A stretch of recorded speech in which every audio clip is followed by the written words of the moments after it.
You can see here, number one problem here is that the fan has fallen off the heatsink. It looks like it was connected with just a single bracket before, which is just asking for trouble. So this stuff obviously it happened after it left here on the client's account.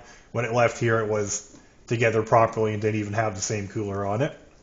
But that's besides the point. So basically what's going to happen here is that when you turn it on and you play games for a little bit, the heatsink is going to heat up and dissipate a tiny amount of heat for a little bit. And then you're going to get a super big slowdown, and then eventually it's going to overheat and shut down. And that's because our fan is not blowing the heat off the heatsink here, so we're not getting any true dissipation of the heat. So one of the reasons I like to show it to you guys in this raw state before I've blown it out or worked on it or anything is because I want you to see the reality of what computers look like.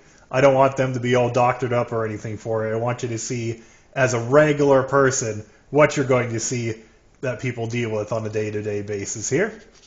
And sometimes it's as simple as just reattaching a fan. Sometimes you've had a mouse in your computer and you got to replace the video card because it was made into a toilet. And of course, if you have a weird problem, bring it on by here at Computer Wall in Stony Plain. We deal with all kinds of weird cases here and can certainly help you out with yours.